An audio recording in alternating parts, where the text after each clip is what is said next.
Previously on the Ron Van Dam Show. If you're going to sleep in the same room with me, down the back of my throat, I know what I'm doing. It's not my first rodeo. What the hell does that mean, by the way? And now, today's episode.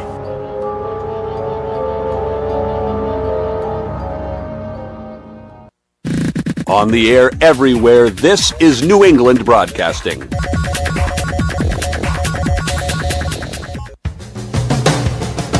Good morning, good afternoon, good evening, good night. It's the Ron Van Dam Show. Oh boy. Hold on tight, things can get a bit weird, if you like that sort of thing. Thank you. Thank you very much.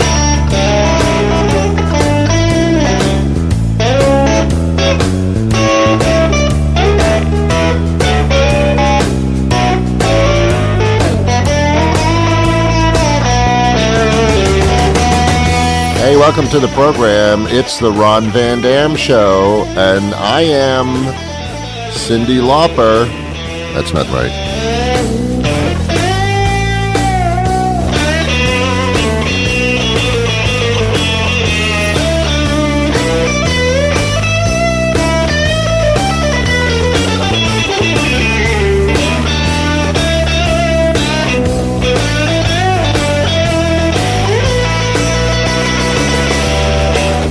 Still seeing these commercials for a product called Prevagen, I think it is. I don't even know the name of it. Don't quote me. But apparently there's some ingredient in jellyfish which makes your memory stronger and makes your brain healthy. So I just started going to the store buying jellyfish. Yeah, it's near the peanut butter and the jam.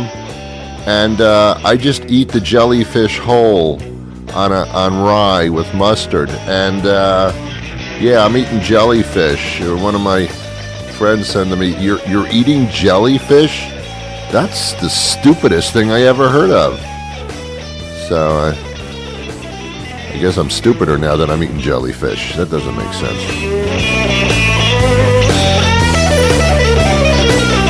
I want my brain to be strong. I think that's so important. I think that's so important. I'm not sure. I don't know what I think. I love it when people, you go out to dinner with them or something, and they pick up the menu, and they look at the menu and say, "Ooh, oh, they've got trout on the menu. Do I like trout?" Well, how? You don't know if you like trout or not? Why are you asking me? How would I know if you like trout or not? It's because they want to hear themselves talk. I don't want to hear you talk.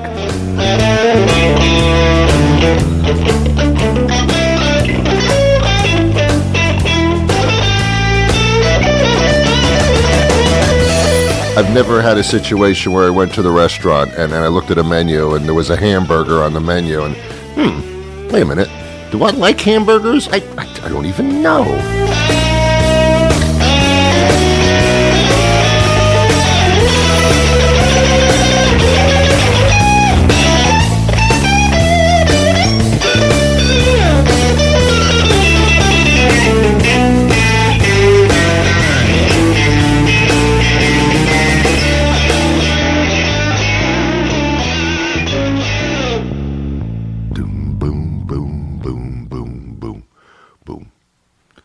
I grew up in a generation. Their big thing was in life. I'm here because I want to find myself, and I don't know what that ever meant. But there was a whole generation of people walking around trying to find themselves. I think it meant that you need to know who you are. You know, all these esoteric kind of conversations. But that was a big thing. You know, like yes, I'm trying to find myself. Well, have you looked behind the couch? I mean, come on, man. I'm trying to find myself. Where were you last? Did you look in the last place you were? How do you not find yourself? Do you have a mirror? That was the whole call to the generation. People walking around trying to find themselves. They could find other people, but they couldn't find themselves. They looked everywhere. You know what they did find? They found Jesus. Jesus was behind the couch all the time. Here people are waiting for the second coming, and for some miraculous event to occur, that Jesus was there all the time. Behind the couch. Nobody ever looks behind the couch. My couch is up against the wall. I have no idea what's behind my couch. I think it's a lot of dirt and a lot of dust. Dust bunnies. What the hell's a dust bunny? What is that? Where did that phrase come from? I've seen dust before, but not in the shape of a full bunny. I've seen bunnies. They're very cute. Their noses go up and down. They have two big ears that sometimes stand up really tall, and sometimes they just flop over. They have a little cottontail. I got none of that crap behind my couch. I've never seen a bunny in the form of dust. I've seen dust balls, but I've never seen a dust bunny. I don't know. I'm looking behind the couch for... If you're ever, short of change, check the little crevices in your couch between the pillow and the construction of the couch frame. I found $6 million there last week when I was cleaning my couch. I know. A lot of loose change falls out of my pocket. I have a tub of loose change right now.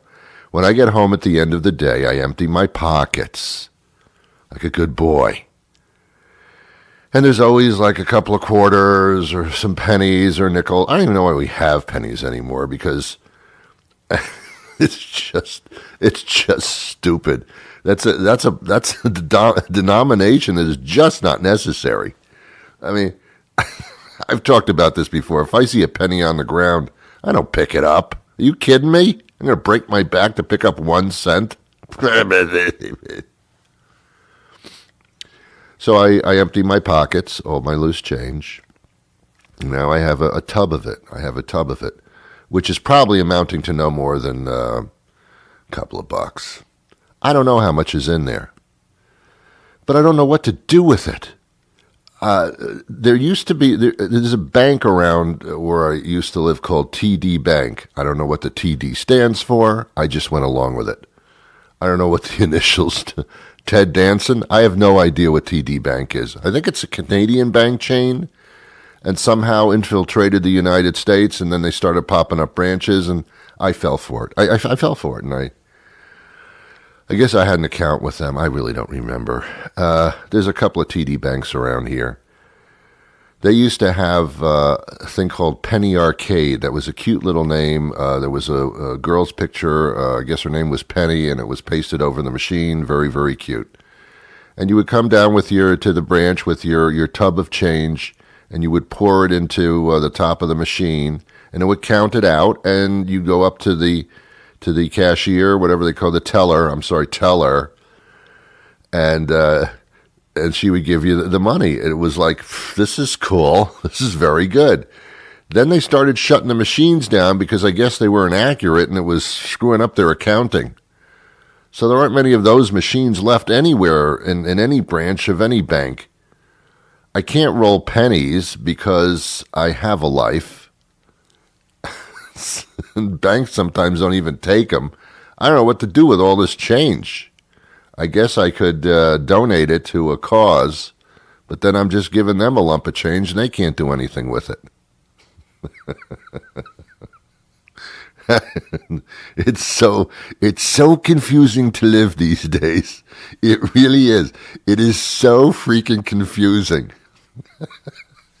I'm telling you, I'm not old, but I did grow up at a time where things weren't this confusing. This happened, then you did this, you go to bed, everything's fine. Now everything's confusing. Everything's confusing. I have to convert this to that. I get this, but it's not real. Here's your online stuff, or your online bucks, but they're not real bucks. You can't use them. Things are so confusing. Before, you had a question, you dialed 0 on the phone. Yeah, there was a dial. I don't know if some of you don't know what that is. It's like a rotating piece of plastic with little holes in it, and you would dial the phone. It was called a rotary phone. Half of you have no idea what I'm talking about. Hey, okay, you push the button that says 0 on the phone. How about that? Okay, yeah, that you can do. And a person would answer the phone, and they were called operators, and it would usually be a very pleasant person. They'd say, how can I help you? Yes, I got all this change. We'll go down to your bank. I'll tell you where the bank is, and they can take your change. Well, thank you very much. Everything was so freaking simple and so personal. People came to your house to sell you things. Now someone comes to your house to sell you something, you shoot them. You just shoot them. It's not, what are you doing on my front walk? I'm here to sell you a and you shoot him. By the way, that is illegal still, as I understand it. Things are so confusing now. When I was growing up, there were presidents who actually represented the country. I know it's a foreign kind of concept now, but the presidents tried to make things more unified. I know. Now we've got a president that's trying to destroy democracy, trying to divide us as best he can so he can keep his power trip going. Wow. Things are so confusing now, so complicated. You vote for president and this particular person wins. Not really. We have to check the Electoral College. What? College? The fuck's college have to do with an election? But this person got the most votes throughout the country. Yeah, we don't do it like that anymore. No. That doesn't matter anymore. We do the college thing. We divide it by 7. We plus 17, the square root of 12, and that's how we choose the president. It's a beauty pageant, basically. I'm so confused. Everything's so confusing. When I was growing up, when we had some information, we just write it down. Find a piece of paper somewhere, you pick up a pencil or a pen, you write it down, we're done. Now, you have some information, I've got to log in, I've got to enter it, I've got to save it to this file, I have to download and upload and sideload, and it's so confusing. When I have a question, I have to turn on my Google machine, and I have to do the Google thing, and I have like 50 choices of the answer, and I compare things, and my eyes are going bad because I'm staring at a screen all day. In the old days, when we had a question, we just asked somebody. That's all we did. We didn't have to check it out and brush it in and inflect it out and upload it and find it in Wikipedia and Notopedia and the dark web, the light web, the slightly burnt web. I don't know anymore. I don't know anymore. It's all so confusing. Life has become so confusing. About 90% of the population of this country, this is how smart we are, thinks that human beings and dinosaurs coexisted on the earth at one point. There was no point in history, ladies and gentlemen, when dinosaurs roamed the earth and there were human beings walking around. There's no such thing. Most people don't know that. I didn't know that until someone told me. When I was 3, unbelievable. Anyway, welcome to the program. Did I say that yet? I'm all over the map today. I got a map and I'm all over it. Speaking of maps, wow. GPS has taken the fun out of stuff. I remember going on road trips with my family, and I was in charge of the maps. And my father he'd be driving as best he could.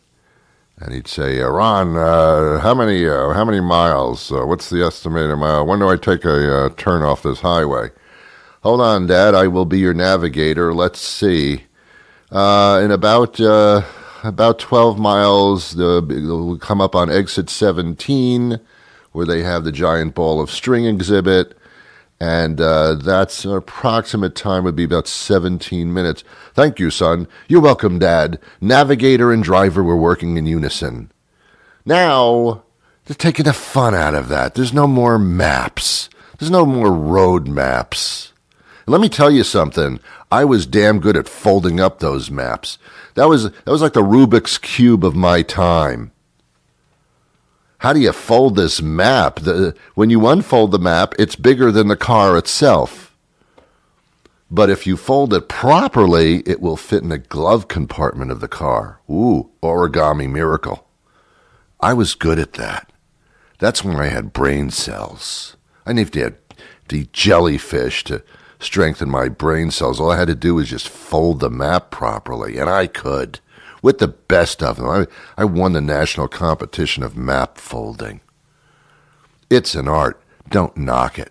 You try it. You can't do it. You'll be so frustrated you'll just throw the thing away. Life is... They made it easy, and in making it easy, they made it hard, and they took stuff away from us.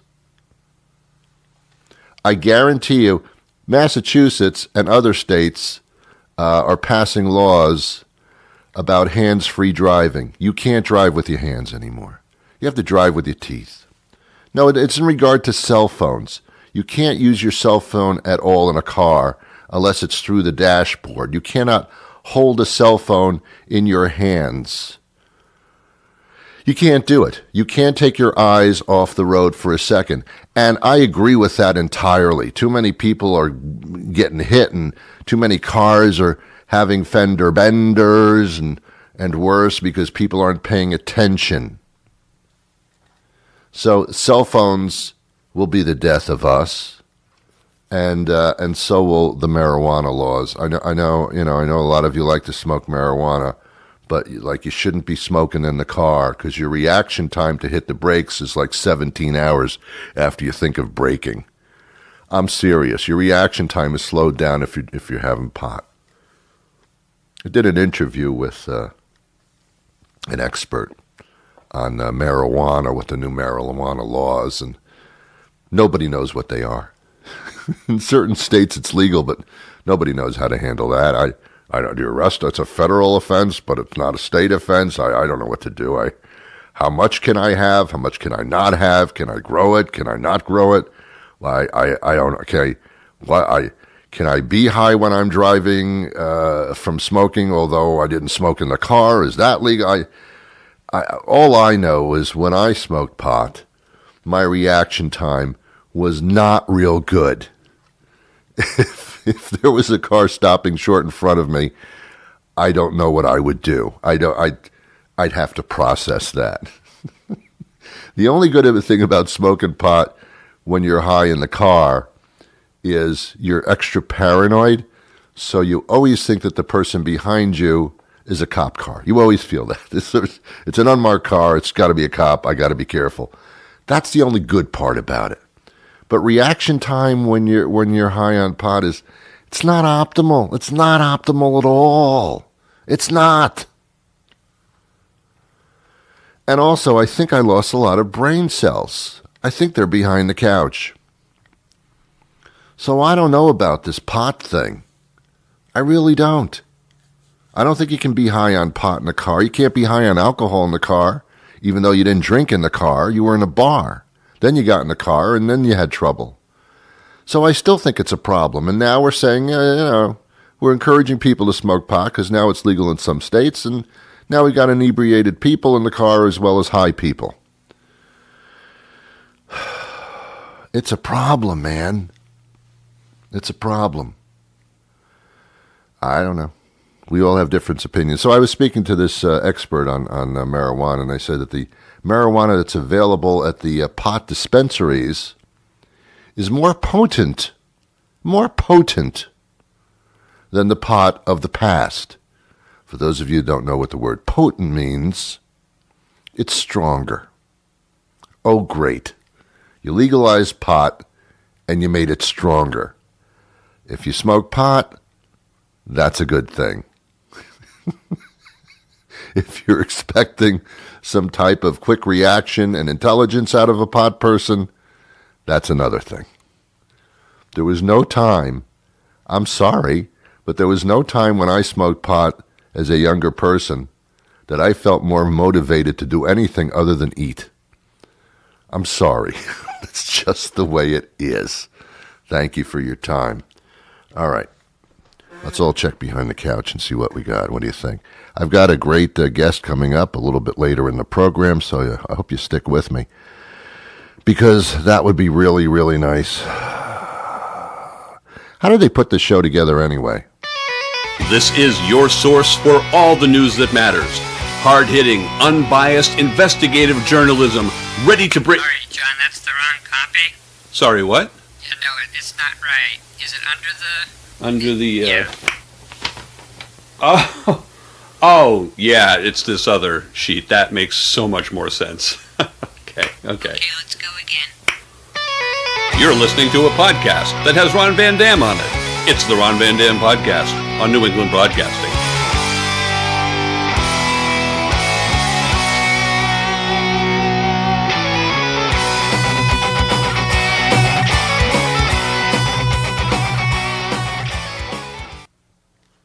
Hi, Anna.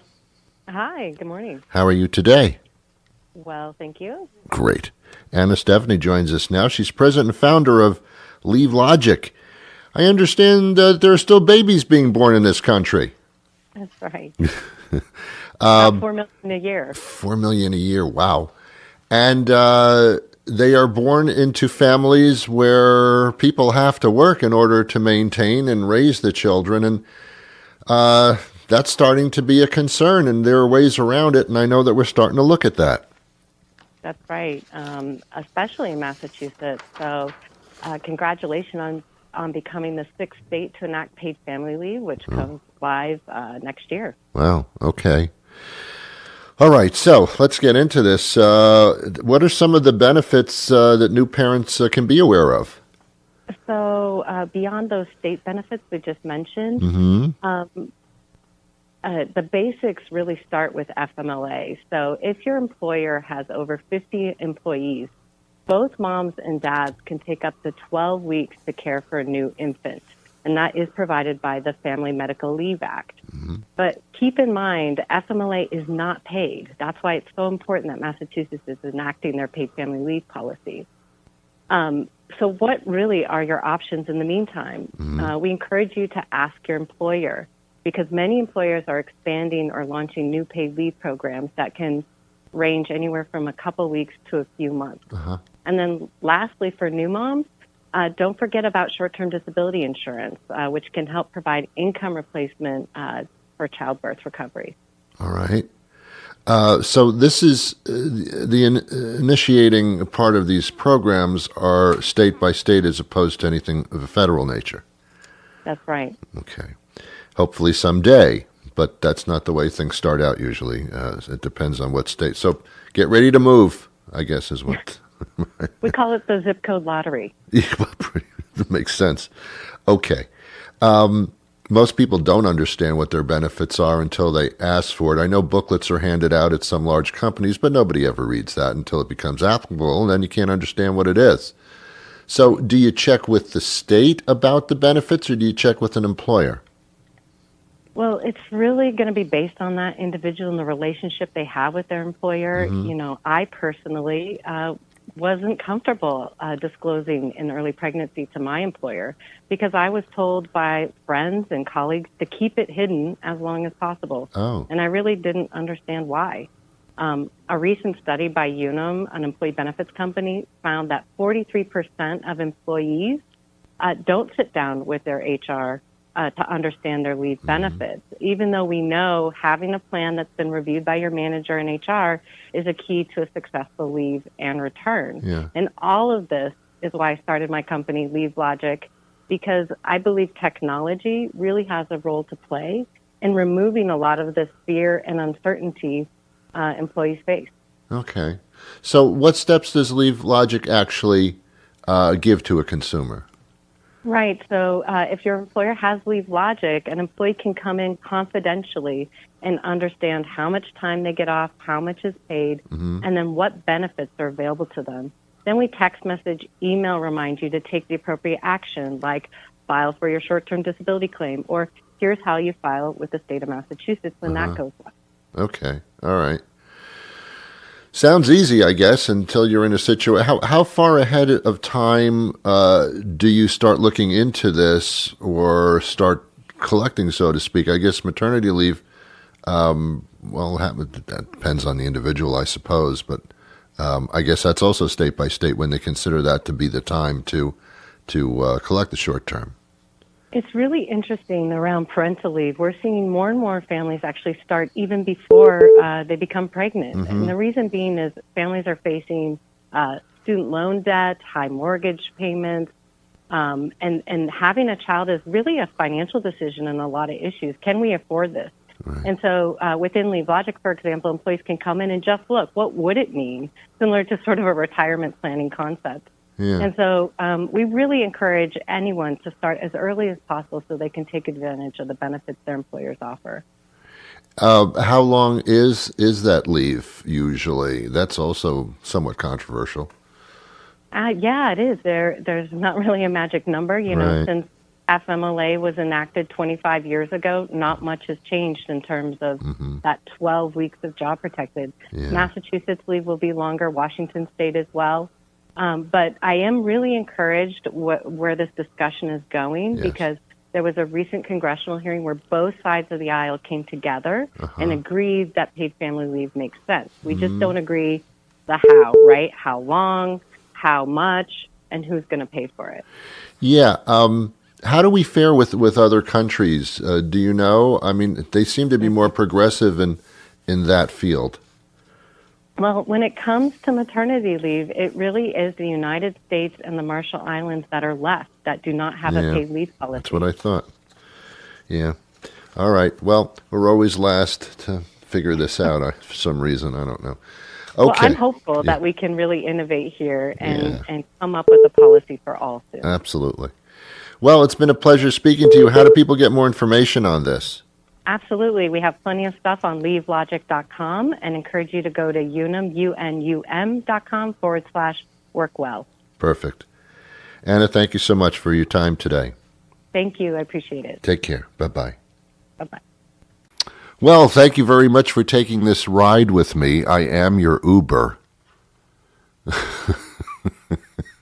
Jump on board my back and I'll take you to places you've never been before, even if you don't want to go there. My definition of an Uber.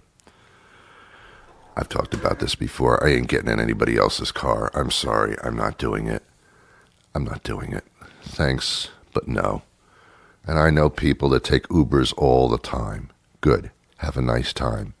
That doesn't mean I have to do it. Just because you do it doesn't mean I have to do it, okay? I have a friend who's very adventurous. And again, when I use the friend term, I'm doing air quotes. You can't see it, but I'm doing air quotes because they're not really friends. I'm using that term in the sense that I know somebody who knows who I am. We know each other's name. That's a friend now. If you can have Facebook friends, never have met the person before, you have a friend from Guam named Shubalodi, and I think Shubalodi is like Smith in Guam, I'm not sure. That's a Facebook friend. That's not a Facebook friend. That's a stalker. It's a stranger. It's somebody that doesn't belong in your world. Nonetheless, I have a friend who's very adventurous, actually goes rock climbing. The fuck? There's no elevator? Why do you have to go up there? Why do you need to climb rocks? If they haven't built a road to it, I ain't going. So this rock climber, he says to me, and I've never been rock climbing with him. I've never been rock climbing in my life because it's a stupid idea. If there's rocks in front of me, I get the message, go around it. I mean, what the hell? But some people say, no, it's more fun to climb up the rocks. Whatever. That's why they make rocks, for people like you. So this quote-unquote friend says, Ron, sometimes I get real adventurous. I'd like to go adventurous. Let's go hang gliding together. I said, okay, look. I know we're air quote friends here, but not only is that never going to happen, but I'm never going to hear about it from you again because you are no longer my friend. I don't hang glide. I don't skydive. I don't stick pencils up my ass. So the answer's no. Have a good time, but I'll be here sitting in a chair, not rock climbing, not hang gliding, not jumping from airplanes, not sticking pencils up my ass. And by the way, the pencils up my ass reference means all that other stuff as well. I don't think this quote-unquote friend actually sticks pencils up their ass, but I wouldn't put it past them. It's a feasible possibility. A possibility I want to know nothing about whatsoever. Believe me. If you happen to stick pencils up your ass, don't bother coming over here because I'm all out of pencil sharpeners. If you stick pencils up your ass, should the points be sharpened or should they be dull? Ah, a question for an aficionado. All right, that's enough.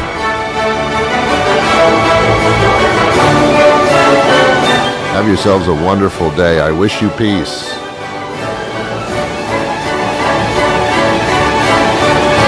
Join me again tomorrow. We'll do this again, huh? Well, you busy? Oh, come on.